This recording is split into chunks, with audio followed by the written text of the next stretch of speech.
오늘 말씀은 시편 109편 1절부터 16절입니다. 시편 109편 1절부터 16절입니다. 내가 찬양할 하나님이여, 잠잠하지 마옵소서. 그들이 악한 입과 거짓된 입을 열어 나를 치며 속이는 혀로 내게 말하며 또 미워하는 말로 나를 두르고 까닭없이 나를 공격하였음이니이다. 나는 사랑하나 그들은 도리어 나를 대적하니 나는 기도할 뿐이라.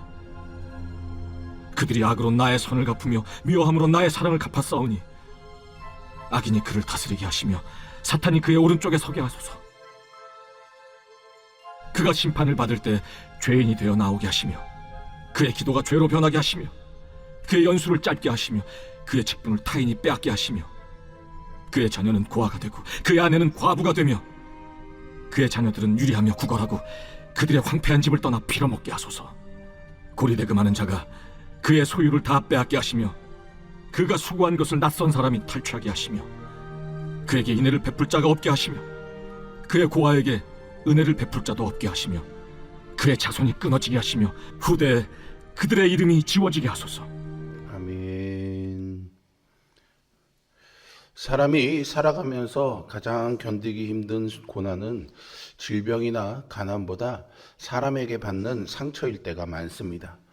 원수에게 당하는 공격보다 사랑하는 사람에게 받는 배신이 더 깊은 아픔을 남기죠. 오늘 시편 109편의 다윗이 바로 그런 자리에 서 있습니다. 거짓이 진실을 덮고 사랑이 미움으로 되갚음을 당하며 선의가 배신으로 되돌아오는 현실 앞에서 그는 극심한 고통을 겪고 있습니다. 시편 109편은 성경 전체에서 가장 강렬한 저주의 언어를 담고 있는 시입니다. 원수의 자녀가 고아가 되기를, 그의 아내가 과부가 되기를 구하는 이 기도 앞에서 우리는 멈칫하게 됩니다. 어떤 사람들은 이 시편을 읽으면서 정말 하나님의 사람이 이런 기도를 드릴 수 있는가라고 질문하기도 하죠. 그러나 이 시편의 중심은 저주가 아닙니다. 이 시편의 중심은 단 한 문장, 나는 기도할 뿐이라 라는 고백이죠. 이 한 문장이 오늘 전체를 이해하는 열쇠입니다. 다윗은 복수하지 않았습니다. 자신의 손으로 원수를 갚으려 하지 않았지요. 그는 하나님께 나아갔습니다. 믿음의 사람은 억울함이 클수록 사람이 아니라 하나님께 달려갑니다. 1절에서 다윗은 하나님을 부릅니다. 내가 찬양하는 하나님이여 라고 말이죠. 이 구절을 히브리어 원문을 직역하면은 나의 찬양이 되시는 하나님이라는 뜻입니다. 하나님이 그냥 찬양을 받으시는 분이 아니라 하나님 자신이 찬양의 이유이고 그분이 찬양이 되신다라는 뜻이죠. 이것은 단순한 표현이 아니라 다윗의 신앙 고백이라고 할 수 있습니다. 더 놀라운 것은 이 고백이 나온 시점입니다. 문제가 해결된 뒤가 아닙니다. 원수가 사라진 뒤도 아니죠. 거짓된 입이 자기를 공격하고 까닭없이 미움을 받으며 사랑을 베풀었는데도 배신으로 갚음을 당하는 바로 그 순간입니다. 4절과 5절은 이 배신의 성격을 더 깊이 드러냅니다. 나는 사랑하나 그들은 도리어 나를 대적하니 나는 기도할 뿐이라. 그들이 악으로 나의 선을 갚으며 미워함으로 나의 사랑을 갚았사오니 라고 합니다. 다윗이 베푼 것은 사랑이었고 돌아온 것은 배신과 미움이었습니다. 이것은 단순한 원한 관계가 아니라 언약적인 신의를 저버린 배신이죠. 그리고 이 자리에서 다윗은 한마디를 남깁니다.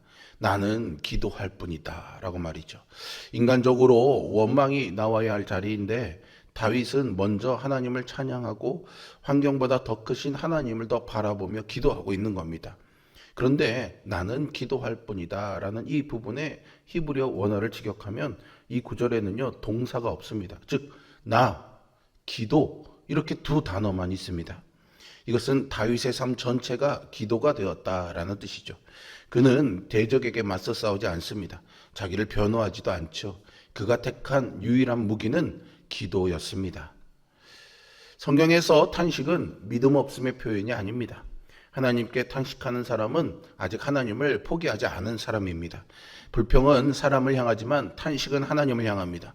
그러므로 참된 믿음은 고난이 없는 삶이 아니라 고난 속에서도 하나님께 계속 말을 거는 삶입니다. 여기서 우리는 잠시 멈추어 우리 자신을 돌아봐야 하겠습니다. 억울한 일을 당했을 때 우리의 첫 반응은 무엇입니까? 해명하려고 하고 맞서 싸우려 하고 스스로 정당함을 입증하려고 하죠.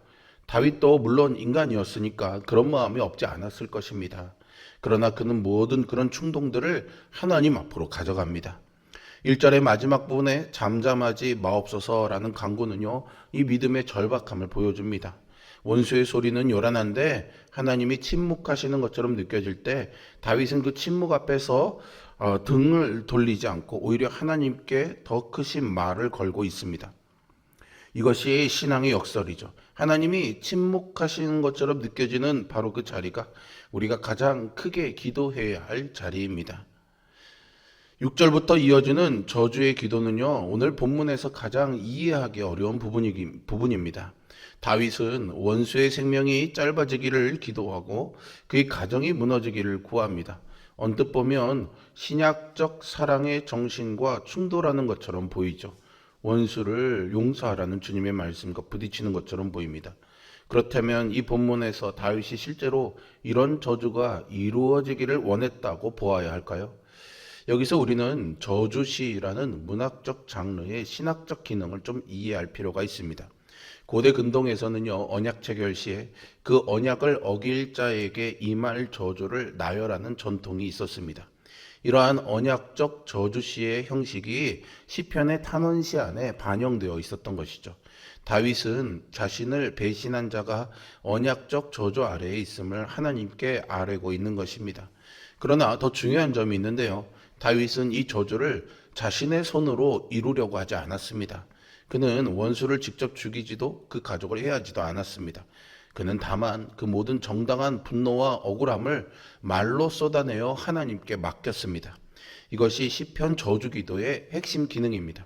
복수하고 싶은 마음을 억누르고 부인하는 것이 아니라 그 마음을 있는 그대로 하나님께 내어놓고 그 처리를 전적으로 하나님께 맡기는 것이죠. 구약학자였던 월트 브루그만이라는 분은요, 하나님이 이런 기도를 받아주실 만큼 충분히 크신 분이다라는 사실을 믿는 것이 신앙이다라고 말했습니다. 참 깊은 통찰이라고 생각됩니다. 우리는 하나님 앞에서 착한 척할 필요가 없습니다. 정직하면 되는 거죠. 하나님은 우리의 분노와 억울함과 눈물을 모두 알고 계십니다. 그러므로 사람에게 쏟아놓을 것이 아니라 하나님께 쏟아놓아야 하는 것입니다. 그러나 여기에는 반드시 기억해야 할 중요한 원리가 있습니다.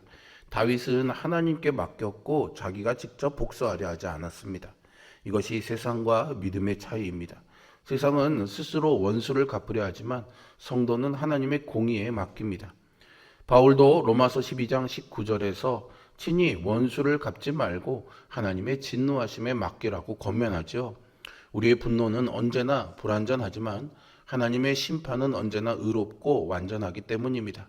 사실 우리가 나쁘다, 틀렸다, 원수가 되었다라고 판단하는 부분도 과연 올바른 판단인지 질문할 필요가 있는 겁니다. 그래서 하나님께 맡기고 하나님의 공의로우심으로 판단되어지기를 구해야 하는 것이죠. 믿음은 분노가 없는 사람이 되는 것이 아니라 분노의 주인을 하나님으로 바꾸는 것입니다.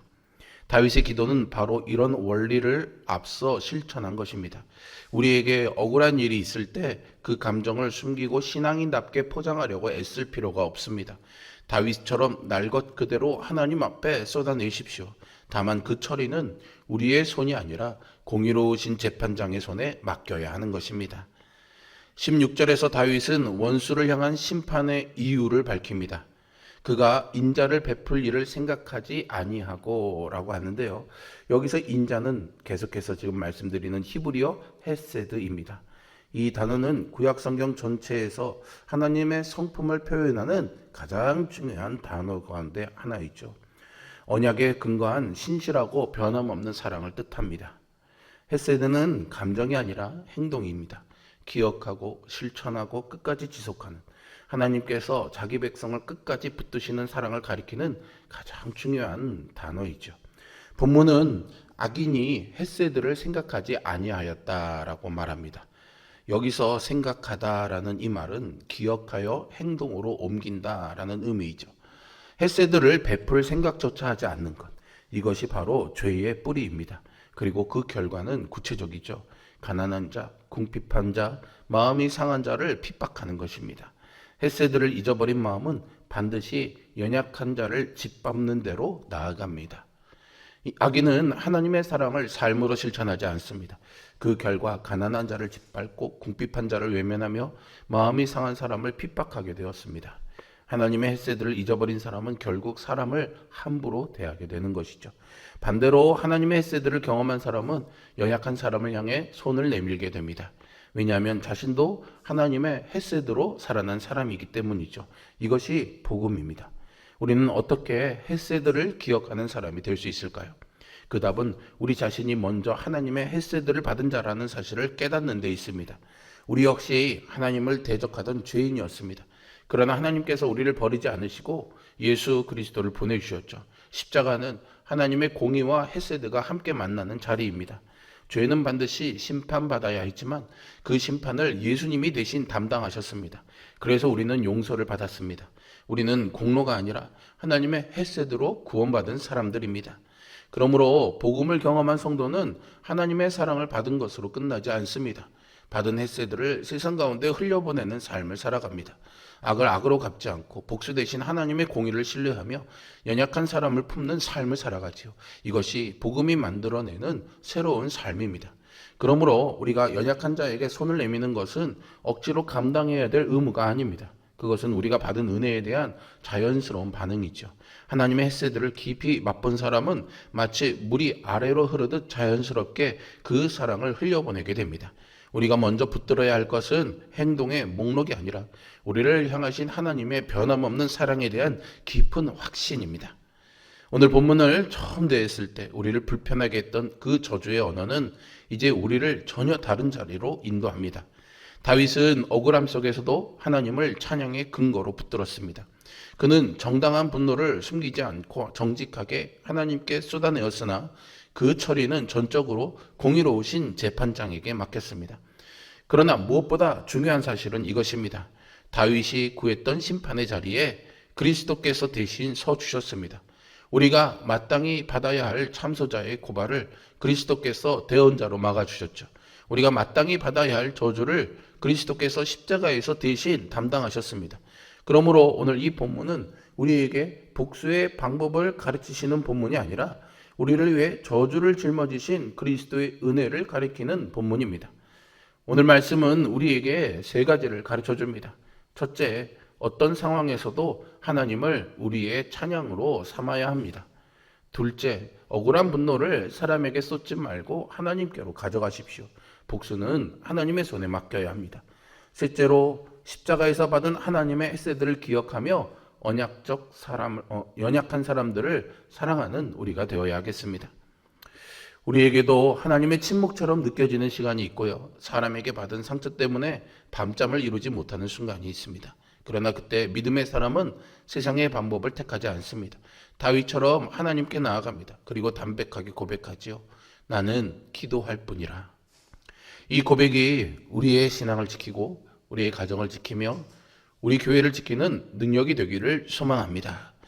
기도가 우리의 마지막 선택이 아니라 가장 먼저 드리는 믿음의 고백이 되기를 바라며 하나님의 헷세드를 받은 사람답게 그 사랑을 세상 가운데 흘려보내는 우리 모두가 되기를 주님의 이름으로 축복합니다. 기도하겠습니다. 사랑과 은혜가 풍성하신 아버지 하나님, 오늘 주신 말씀에 다윗의 기도가 얼마나 처절한 가운데 하나님 앞에 드려지는 기도였음을 느끼는 우리들이 되기를 원합니다. 우리도 다윗처럼 하나님 앞에 우리 안에 있는 분노와 억울함의 감정들을 정직하게 쏟아내는 우리들이 되게 하여 주시옵소서. 옳고 그름에서부터 그 마지막 심판과 판단까지 하나님에게 온전히 맡겨지는 우리의 감정이 토로되어질 때 우리는 그 안에서 하나님이 나를 먼저 용서해 주셨음을 깨달으며 하나님의 햇새들을 받은 자임을 생각하게 하고 깨닫게 하여 주시어서 이제는 분노와 저주를 세상에 흘려보내는 것이 아니라 그 받은 사랑을 기억하며 우리의 분노를 사랑으로 우리의 저주를 긍휼로 흘려보내는 믿음의 삶을 살게 하여 주시옵소서. 예수 그리스도의 이름으로 기도합니다. 아멘.